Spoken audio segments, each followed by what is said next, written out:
Good morning, Rachel, and welcome to zenonco.io and Love Heals Cancer.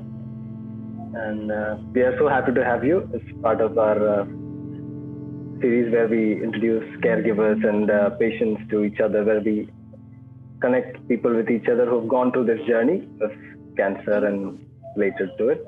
So Thank you. Thank you for having me here. Oh, thank you. So I'll start with a brief introduction of Zenonco and what we do. So okay. At zenonco.io and Love Heals Cancer, we guide cancer patients on adopting an integrative oncology treatment approach. We help them find balance between medical treatment and complementary treatment approaches. We help the patients and caregivers with our team of oncologists, nutritionists, lab experts, and other healthcare professionals, so that we can improve the treatment outcome for patients. We also help in connecting patients with other cancer givers who have gone through this journey to address their queries.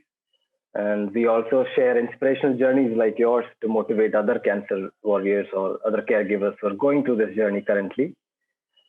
So could you please introduce yourself so that everyone knows who you are? Yes. My name is Rachel Engstrom. I live in around Minneapolis, Minnesota. I'm 38, and when I was 28, a couple months from being 29, my 35-year-old husband, Grayson, was diagnosed with acute lymphoblastic leukemia. And he lived 2 years and 3 months with that. And I was very blessed to have my parents help with caregiving and different things like that. I'm originally from Michigan. They came they took shifts living with us and taking care of him. And he had a bone marrow transplant. And then just all the side effects of that really hurt his body in the end. And he ended up dying at the age of 37. And actually today on Halloween would be his 45th birthday. So it's kind of interesting because he's always going to be 37 to me. Yeah, that is kind of, yes. So first I'd like to know about the journey, and also could you tell us how it all started, the first signs that you noticed and kind of symptoms, and how did you? Yeah. So what happened is he felt like he had the flu. I found him, he worked nights, and I got up to go to the bathroom, and at 2 a.m, I found him sitting on the floor in our kitchen, and he was waiting for something to heat in the microwave, and he was so tired he couldn't even stand up those 60 seconds or so. So I gave him kind of the business card of my primary doctor, because he didn't have one at the time, and he went to see her. And then I, at the time, had a job as doing activities with mentally ill clients at a assisted living, and I was helping people on a shopping trip get back into the car, and my phone buzzed, and I got a text from him that said I need to get a blood transfusion. And I thought, well, that's kind of not normal. So it turned out they just thought that he was anemic, that he needed, more iron. And he went in the next day, and he had 4 bags of blood. It took a couple different hours to do that. And then just as we were about to leave, they said, hang on, wait, we're talking to your doctor. And they sent us they said, you need to go to the Humphrey Center. They didn't let us know it was the Humphrey Cancer Center. So then we went there. We sat about 20 minutes, kind of trying not to freak out, waiting for the doctor to come in. And they misdiagnosed him with TTP. I don't have all the thrombotic something. It was where he would have had to have his blood cleaned, filtered in and out. And we thought, oh, well, this sucks, but it's doable. Yeah. And then they called us an hour or so later after we got home and said, actually, we misdiagnosed you. We need you to come in for a bone marrow transplant tomorrow. And I didn't think it was for sure cancer. But I knew whatever it wasn't good. So then the next day he had a bone marrow transplant. And as he was he had anesthesia and he was out, I was talking to the medical staff that were doing that procedure and asked him about it. And I just knew, I could feel it in my bones that he was sick. So then we had to do, before we could admit him in the hospital. Well, he was admitted in the hospital at one hospital, and then they said, is this where you want to be treated? And we decided we wanted him to be treated at the University of Minnesota. So we're just trying to wrap our heads around the fact that he has cancer, that he's diagnosed with leukemia. And then they said, we need you to do cryogenics. We need to store your sperm because you might become sterile. And we're like, what? We have to go do that as well. So we went and did that, and then admitted him to the hospital, and he was there for 5 weeks for the first part of chemo, and he was offered a clinical trial. So he was a part of that. And then he, I didn't know very much about anything about cancer. I was 28, the first person that I knew in my circle of family, friends, people like that going through that. So my background is in social work. I have my master's in social work. And so I just spent hours and hours and hours online researching, trying to find extra, funding, gas cards, whatever I could, outside of the medical information and doing that, but whatever resources I could. And it's amazing so he was diagnosed in 2011. And just since then, how many more organizations are out there that are created every year? And since he died in 2013, finding the grief and loss stuff, there's so much more these days. So he ended up getting a lot better. And then so he was diagnosed January 2011. And then in August of 2012, he relapsed, and we admitted him again to the hospital on our 8th wedding anniversary. And then he had to have his body prepared many, many times with chemo that wasn't working for the bone marrow transplant. And then he had that in January of 2013. And then he was one of like 50 or 60 people to get what I call this like space age radiation for leukemia. That was a new thing, for blood cancers, I should say. And just all the radiation and all the chemo tore apart his body. So the bone marrow transplant itself worked, but that was really, really difficult. And he ended up just having several things fall apart, not being able to breathe. And 2 days after I turned 31, I had to take him off life support. So it's kind of our story. And based off that, I just jumped in. I think back on it now, and I don't even know where I got all the energy to be able to handle it all, work full time, do all of that. But there were just so many amazing people that I met along the way, in my cancer story. And I'm just excited to connect with your organization, because there are just so many positives that, of course I lost my husband, and that was tragic and hard, and I had to reboot my life, and it wasn't pretty, and all of those different things, but I wouldn't change any of it. Of course, aside from losing him, I wouldn't change it, because it's just made me a better person being part of this cancer community and knowing how much love and support and positivity there can be. Like, he worked nights the whole time we were together, the whole 8.5 years we were together before he got sick. And this gave us, 2.5 years together where we actually saw each other every day, and, created a community of people. And even after he died, I was like, oh, the medical staff, like all the people that I came to know, and, the Leukemia and Lymphoma Society, and all of these people, that they become your family and they embrace you. And it's actually, I think a lot of people don't realize how inclusive and embracing and accepting the cancer community is out there. It's pretty cool. Yeah, a lot of people do not know if they should ask for help or something. Some people are afraid to ask for help, when something like this happens, and they like to keep it within themselves, among themselves. But there's really a big group of people out there who are ready to help each other out any time of day. And yeah, it's really important that so I think it really helps, right? When you talk it out, and when you see more people who are going through this, and there are a lot of inputs coming in, right?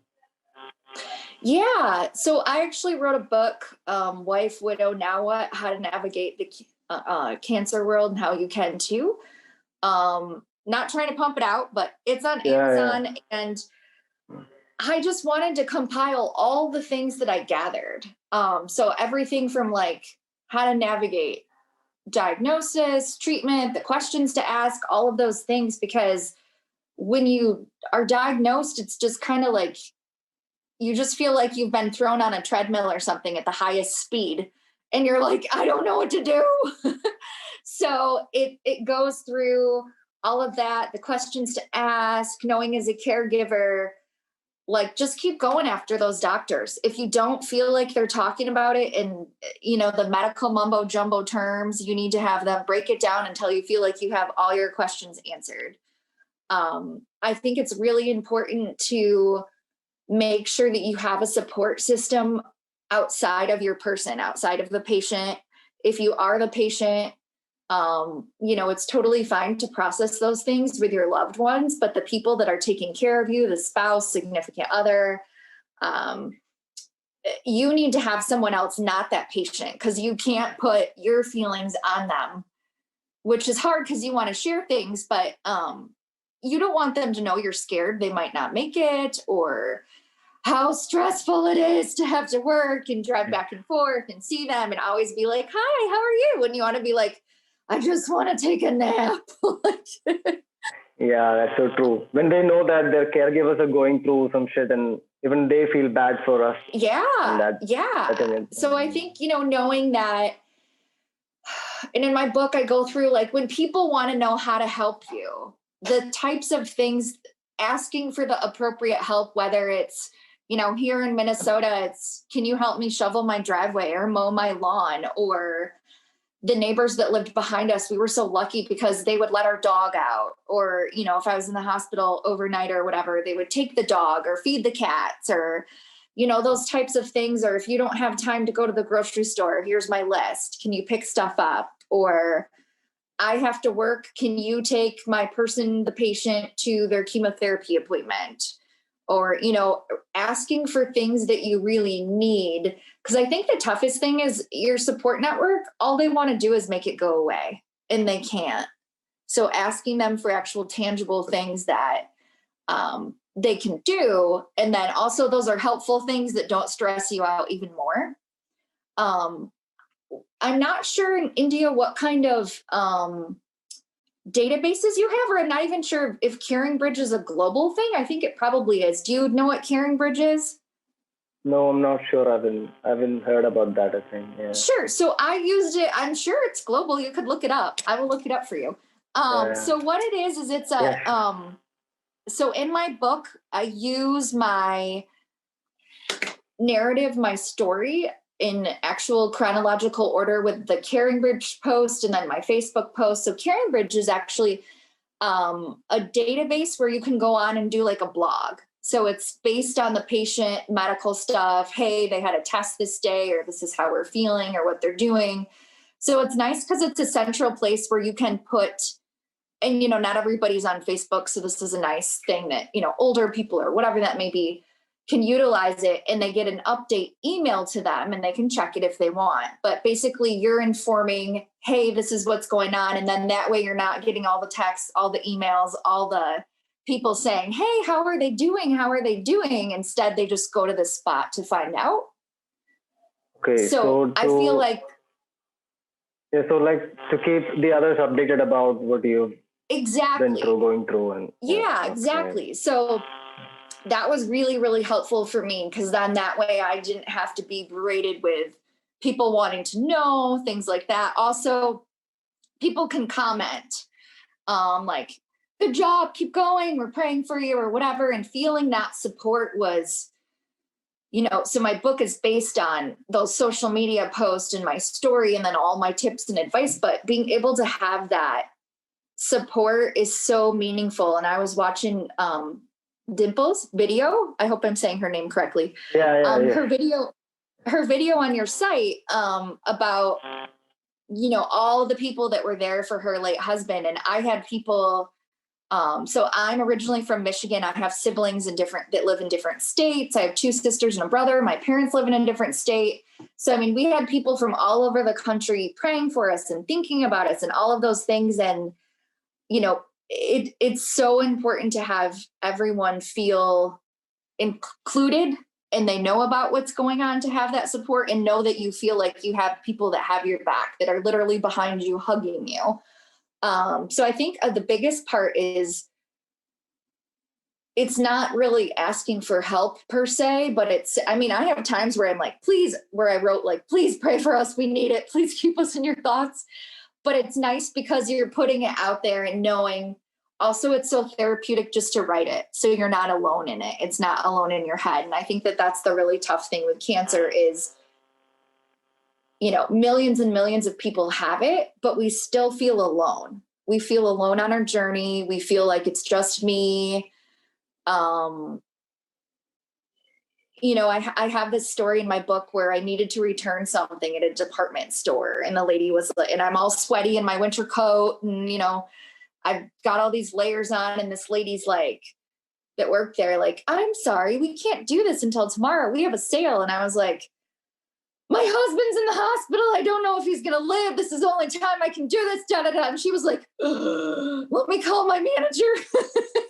And it's just when you're what I call like in the fishbowl, or, you're on it and you have to deal with it and you only have a short amount of time. You really do feel like it's you against the world.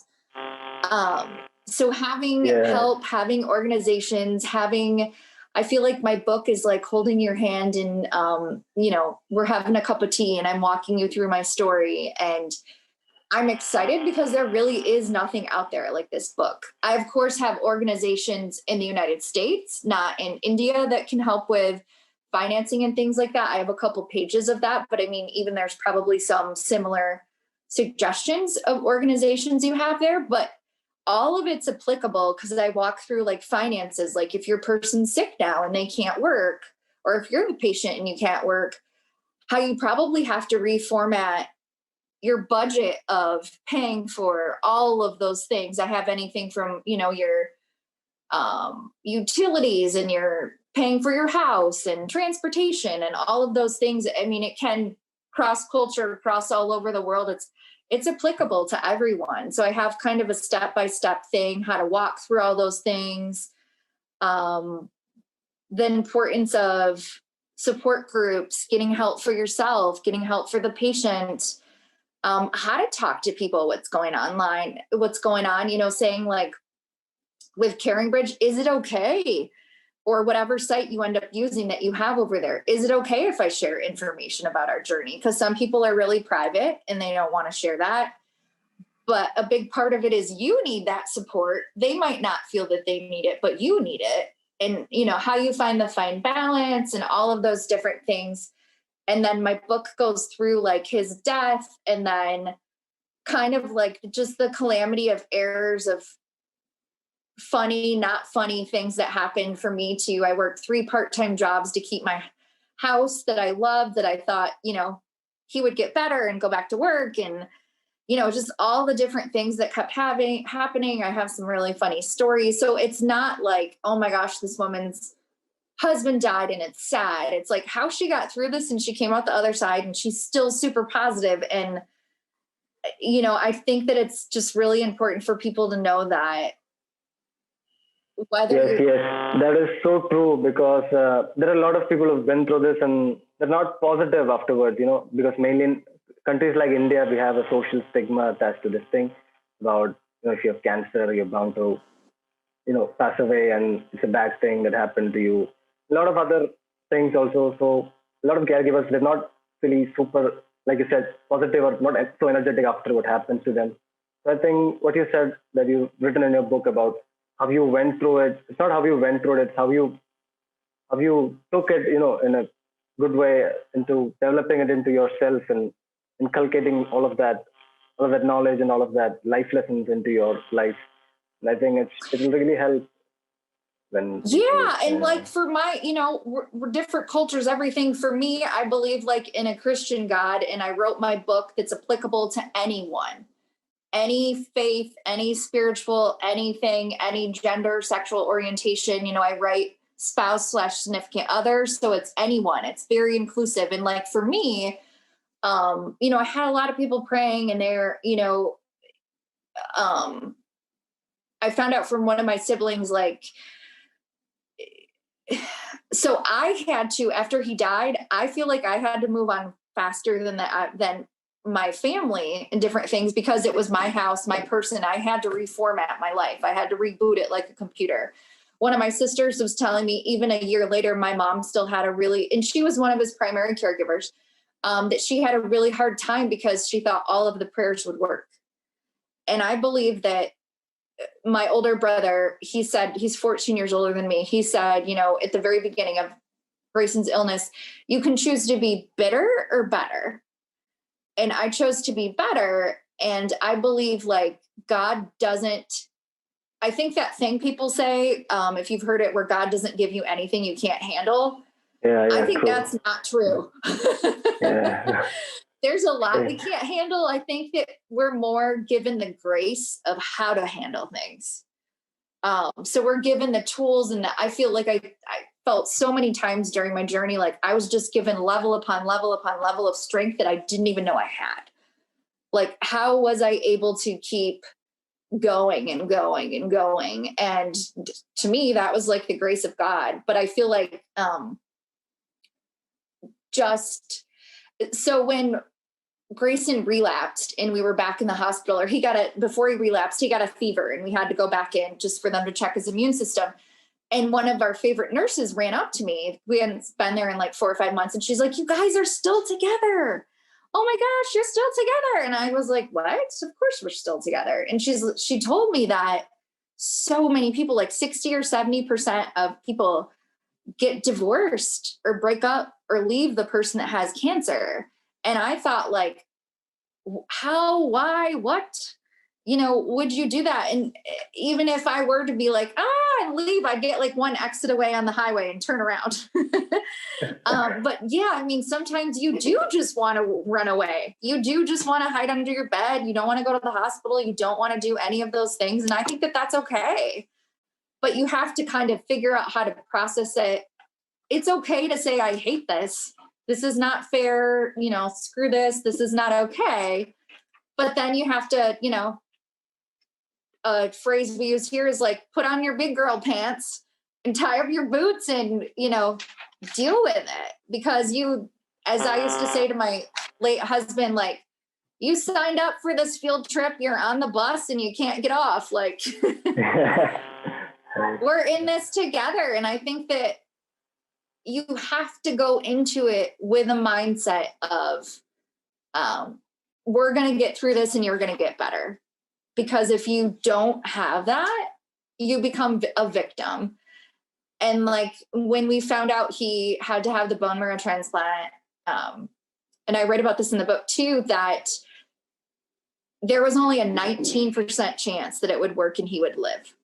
I didn't even tell my parents, who were taking care of him at that time. I didn't tell anyone. Only he and I knew that, because there was no other option.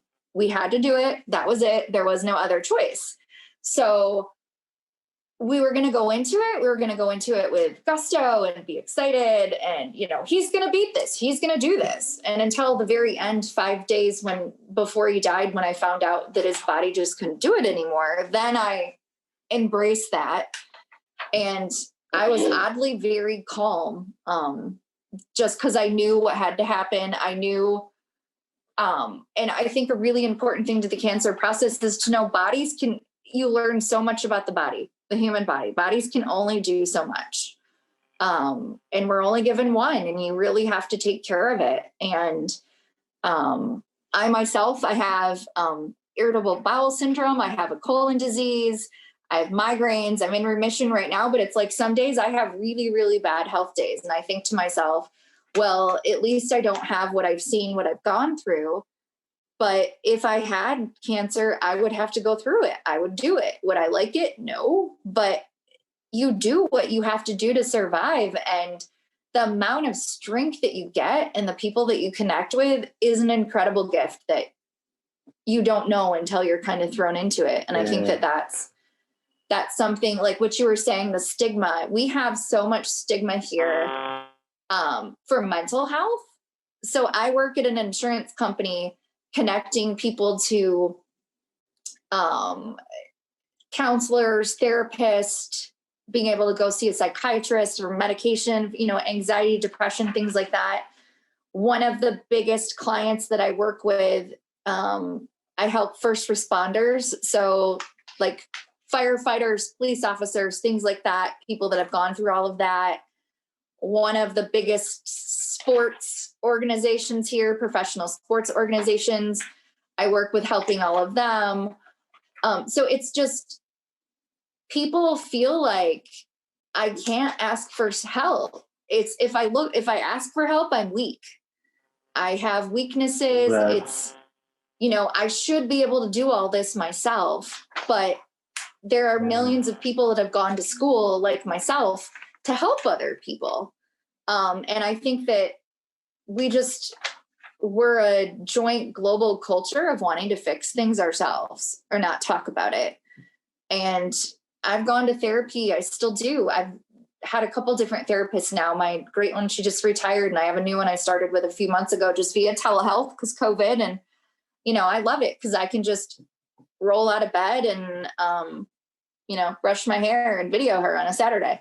But, but I think that getting that support, being able to talk to someone, knowing that you're not alone, whether you're the caregiver or the patient, and just being able to say, I do need to reach out. I do need help. I need to read books like Wife, Widow, Now What. I need to know I'm not alone in these stories is so helpful. And it's not always easy to get there, but being able to do that and know, yeah, you know what? There really are a lot of people that have been here before.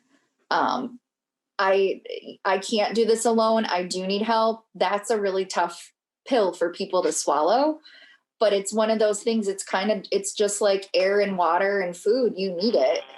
And sometimes I think it's better to get it or think about it or process that you need to do it and be thinking about it than before it's too late and you're burned out and you can't balance work and you can't balance running back and forth to the clinic or the hospital or those things. But yeah, I'm really excited about my book because I feel like I am an open book, no pun intended, that I put it all out there. The ugliness, the prettiness, the everything, I put it all out there. And I tell you all of it. And I fell on my face so many times, metaphorically, but you just have to keep getting back up. And I'm just like so proud and so excited that I went through it. And it feels like it was like so long ago. He died 7.5 years ago. He got sick almost 10 years ago. And it's still just so fresh there that it's just amazing to know that for better or for worse, it's made me a better person. And I think that, we'll just keep growing as a culture, as a cancer culture of helping people. And then that's pretty special. Yeah, like you said, everything, it's all in the mind, right? How to the strength and how to cope with this. And also, like you said, there has been a global culture of teaching us how to do certain things on our own rather than asking for help. Mm-hmm. And if we ask for help, then we are considered as weak people and not fit enough to survive and all of that. I think that kind of mentality should change and people should reach out more often, right? I think a lot of problems, Mm-hmm. a lot of mental problems as we see nowadays, depression and all. I think if people would just reach out and all of this could be solved, I think, with some help, right? Yeah, and I think that if you're not depressed and anxious when you have cancer or your significant other has cancer, something's probably wrong because of course you're going to be super stressed out and anxious and sad about it because it's not fair. This isn't supposed to happen, and it's okay to feel that way. You just need to know, how can I get help so I know that I'm not the only one? How can I get help? I went to see someone. So he got sick in January. I started seeing a therapist in December, and just having that person that I could go see and I could talk to and get it all out. And she had worked with other people that had similar situations. Just knowing that, I would have that space and that outlet, whether it's you talking to a friend or going to talk to a therapist or a social worker at the hospital or whatever that may be. just knowing that you do need that platform to be able to talk to someone, because you can't bottle it up inside. And I say this in my book, and I feel like it's a ridiculous example, but it makes it. So like our bodies, we eat and then we have to poop, right? You can't, if you hold in not being able to poop, you get a really bad stomach ache, right? Yeah. If you hold in not being able to talk to someone about what's going on, you're most likely going to blow up. You're either going to be angry, burst into tears, be sad, be whatever. And you don't want to have that happen in front of the cancer patient that already has 1,000 things going on. In my case, Grayson couldn't work anymore. He couldn't mow the lawn. He couldn't shovel the driveway. He was too tired sometimes to, stand at the sink and do the dishes, all of those things. So you don't want to pile more on top of that. You need to be able to have that safe space to talk to someone. Because if you don't, it will just, it's not, will it happen? It's going to happen at some point where you're going to blow up. So just being able to have that, talk about that, even just going for a walk with a friend and just saying, oh, I'm so tired, I'm so frustrated, or, whatever that is, getting it out is so important. And I think that I'm hoping that as a cancer culture, that's something people embrace more and know that it's normal to feel that way. It's normal to be upset, angry, anxious, depressed, feel like you're the only one going through it. I had a coworker that I was like 28 and she's like 22, and it was around Valentine's Day and Grayson was still in the hospital and I didn't know whether he was going to live or die, if his treatment was working. And she was like, I just don't know if my boyfriend's going to get me the present I want for Valentine's Day. And I wanted to like throw something at her and be like, are you kidding me? Like, I don't know if my husband's going to die or not, but everyone has things that they're going through that are important to them. And when at it's their own level, right? At their own level, yeah. At their own level. And you feel like you're like, I'm the most important thing in the world and this is going on. And yeah, that might be true to your world, but you also need to know how to have it in check and know, they might have that going on. Or, when I started the company where I work, someone called in to the person sitting next to me. So I actually met my, never mind. I don't want to say that. It'll ruin it for the book. I want to keep it. But someone at work, they got a call, and who they were talking to, the person was super sad because their dog died. And to me, I was like, this was 5 years ago. So it still had only been 2.5 years since my husband died. But I was like, their dog died. My husband died. But to them, that was a huge loss, right? But it's when you have these things happen, you have to know, yes, it's huge that's going on with you, but other people always have things going on, and you just have to be able to kind of prioritize, maybe that's the wrong word, but this is where I'm at. They have things they're going through as well, and I need to know how to ask for help. One of my closest friends now, I was very disappointed and super bummed and sometimes sad that she didn't reach out to me after my late husband died. And it turns out she just didn't know what to say or what to do. And had I asked for, can you come over and go on a walk with me, or those different things, a lot of people, especially when you're young, like I was at 31 and my husband had died, or, 28 and he's sick, people don't know how to help. So we were talking about that earlier, just being able to say, hey, can you check in on me, or those things, if you don't have insurance and you can't go to a therapist and, you can't do those things, just have like a buddy you can talk to, someone you can check in with, someone, I think that that's very doable. Your support system person to be able to say, can you just text me, every couple days and make sure I'm okay, or just tell me you love me, or tell me those types of things are good things to ask for, because you just feel like, if I'm in a clinic and I'm sitting there and I'm worried or I'm bored and I'd rather be anywhere else in the world than here, if I can get this text on my phone and just feel supported, that's going to help. you're going to feel less. To know that there's someone out there who's understanding what you're going through. And yeah. So so if you talk to them, then they know how to help you. Otherwise, it's the same. Yeah. Right? Yeah. And I had people where I was like, I need you to text me. I need you to call me. I need and I'm sure it's different culturally maybe, but I, invited myself, hey, can I come over for dinner? Or, those types of things where, because I was all alone in my house, I didn't have children. I actually can't have kids. I had health problems. I couldn't have kids. And so it was just me and my dog and my 2 cats. And it was, they're great, but it's not the same as other people. And you have this whole life you had planned with this other person and they're not there. And, you need to find whatever that type of support is, reach out for it. And it's not easy. And you sometimes might feel embarrassed to say, hey, check on me, help me, those things. But if you don't, it's not helpful, healing wise or process wise. And, we do need that human contact and that human thing. It's very, very hard for COVID, people going through that, of course, right now. And I think, doing Zoom meetings and those types of things are so important, just to talk to people or texting or emailing or, even non-COVID times, just to have that kind of touchstone to be able to talk to is pretty important, pretty good. Yes. And so I'd like to ask about when your husband was going through this.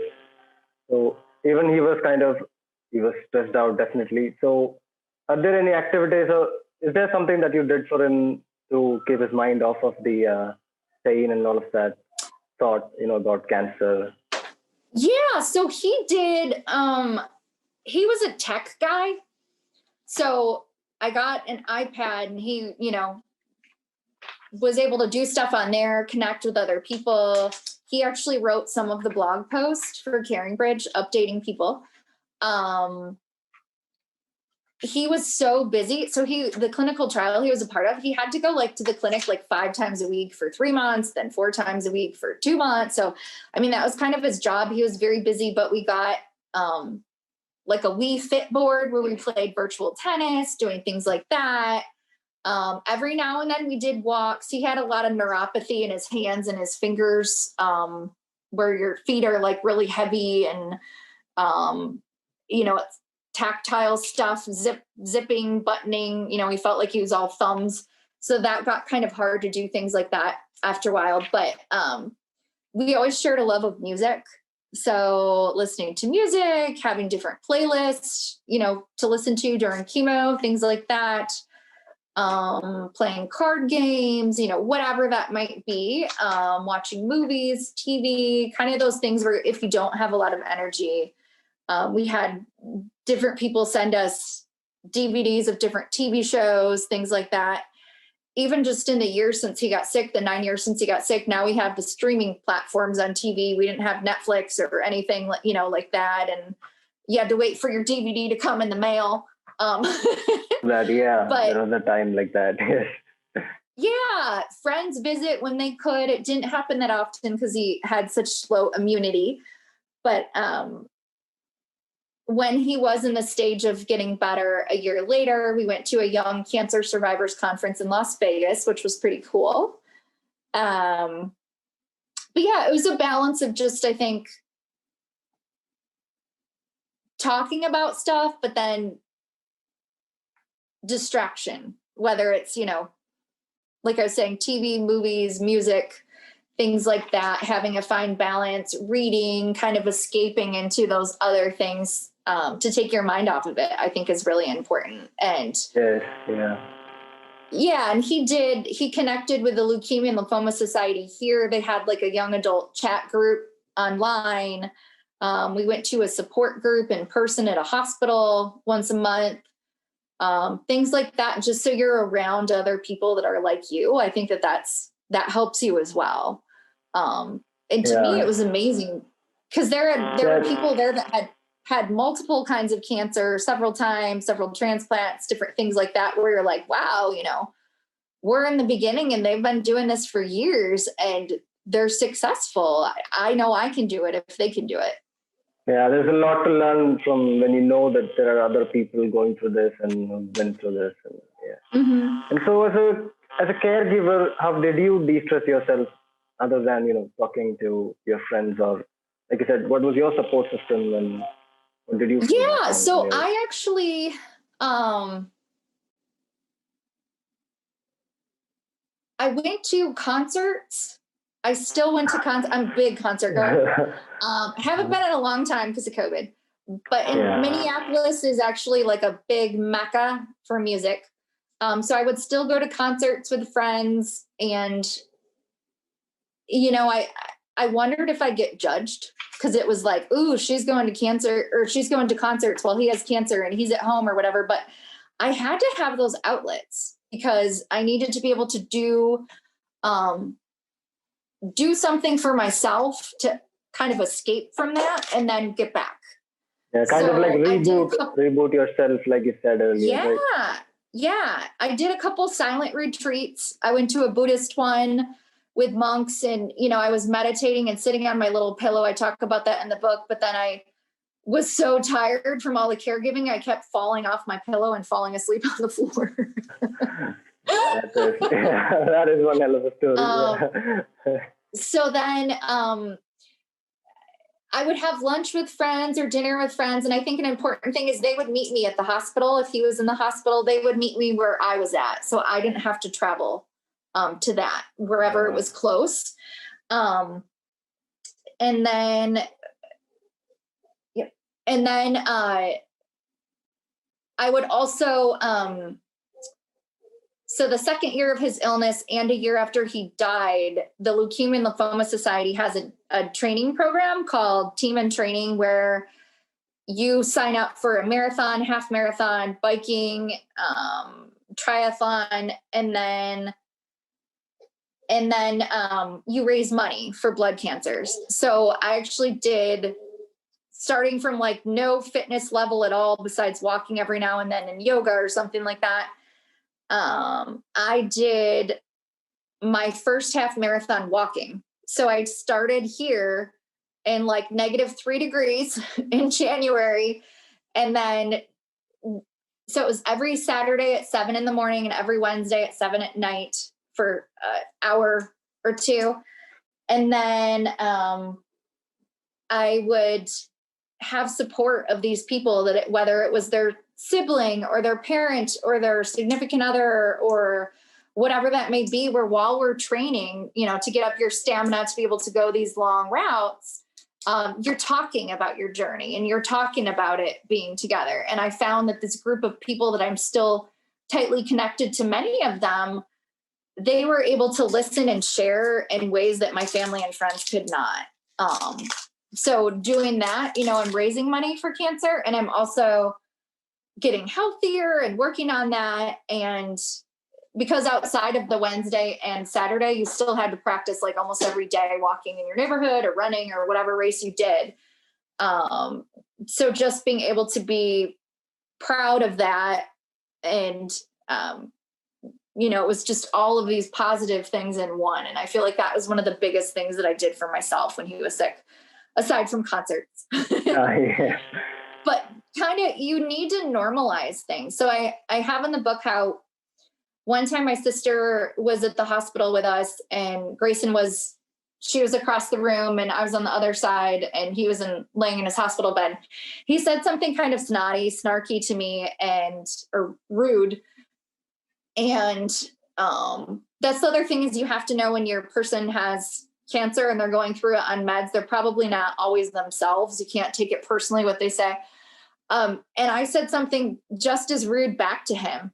And my sister said, "You can't be mean to him. He's sick." And I said, "No, actually, we need to be ourselves." And like, as my therapist said, you have to be yourselves. It doesn't matter whether they're sick or they're whatever, like you need to be as normal as possible, because you can't baby this person. There are times they're really sick. Of course, you're not going to fight or anything like that. And we had an amazing marriage. We hardly ever fought about anything, but you do need to speak up for yourself and honor yourself.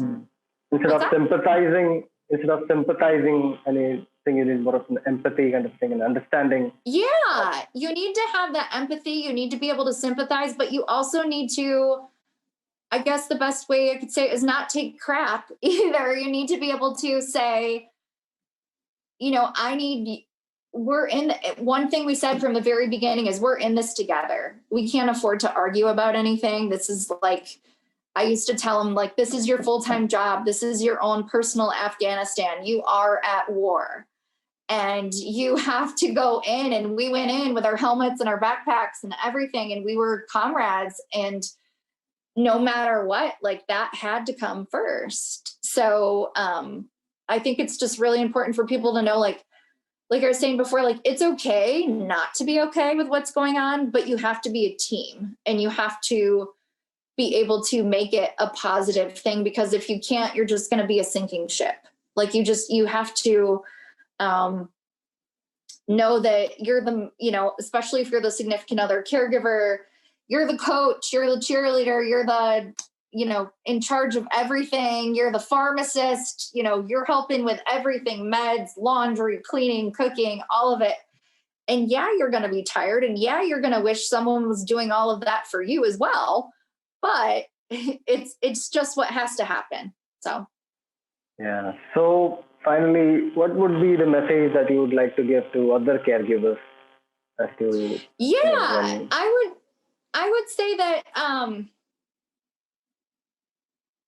for better, for worse, I wish that my late husband, didn't die. He didn't go through all that pain, but it's really made me a different person. It's made me, when he died and I was 31, I felt like the wisdom and the amount of stuff I went through, and still I feel that way. I'm 38 and I feel like I'm in my 50s or 60s with my mindset sometimes, because you need to know that when you're looking at the world and you see it differently, you have a better appreciation for things. You just have to allow yourself to live in the moment, let the little things go. Will the house always be clean? No. Will the laundry always get done? No. But as long as, you can sleep, you can eat, you can take care of yourself, you can make sure your person gets their meds, they get their, or if it's you, if the patient, you make sure that those things that need to happen, and just let the rest go. Ask for help with those things if you need to, but you really need to live in the moment, because as cheesy as it sounds, like, every day really is a gift. And life is short. I just feel like I'm saying all these platitudes and cliches, but life really is short, and you do have to live in that moment, because with cancer, it's very scary. The first thing I think when I hear someone has cancer is, oh my gosh, I hope they live. And I hate that that's the first thing I think, but it's pretty accurate. Yeah, but it's not the case today. I think, if it was some 30 or 40 years ago, that was true. Yeah, I hope he lives. But right now with the treatment, but now, I mean, those are still the thoughts you have. And it's okay to have those scary thoughts, but there's so many advancements in medicine, and having cancer is so much more doable these days.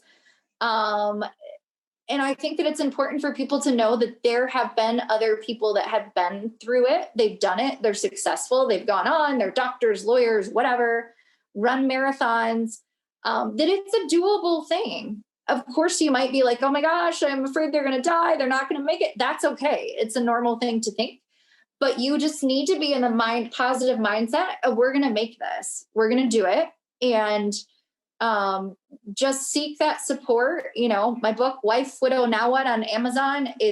I really feel like it's a one in a million type thing, because there isn't anything out there that's hand-holding, telling you my story, walking you through the resources of what you need to do, how to tell people to help, all of those things. It's so helpful. And I really hope, eventually it can get out and help millions of people, because I so wish I would have had something like that when he was sick and after he died. And I really feel like being a caregiver, you really are a superhero. You are a superhero in ways that people will never understand. You're so brave.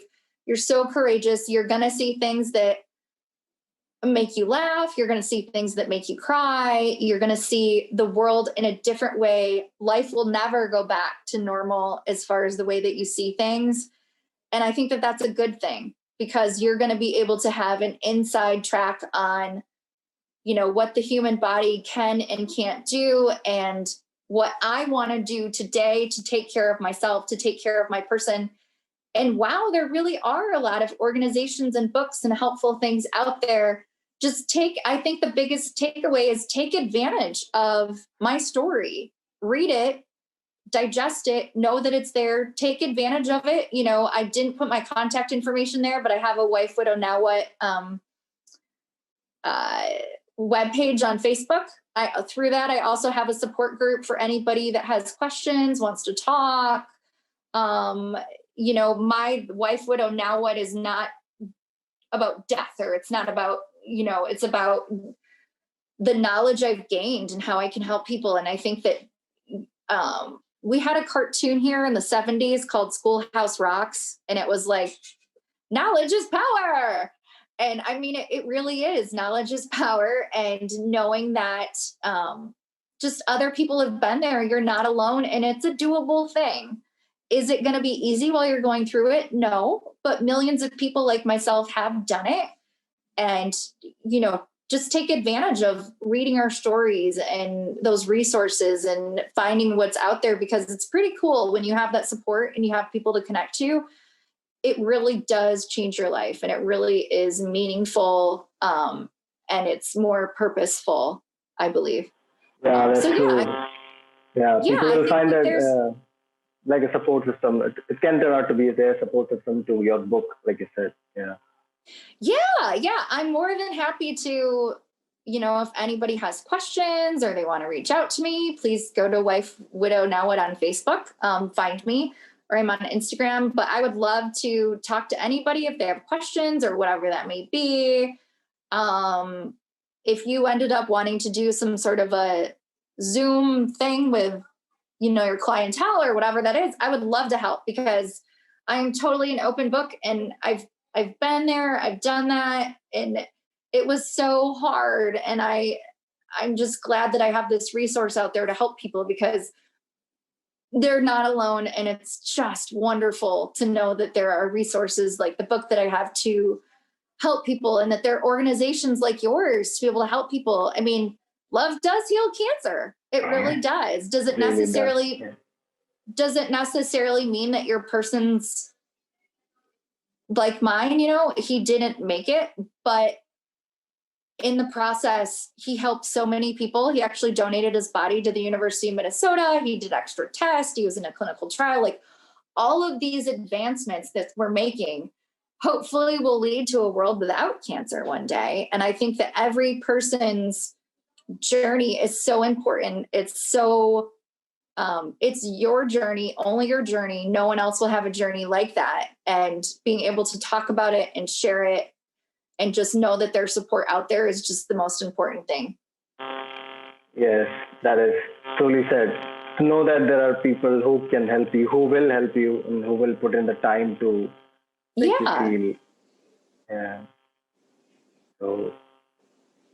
So thank you, Rachel. I think that's it. I won't take any more of your time. Oh, no, that's okay. It was great talking to you today. Thank you so much. Yeah, it was great talking to you too. I mean, I could really understand a lot of things from the caregiver side, and how you said that how support system and how community is very important when it comes to fighting cancer. As a patient or as a caregiver.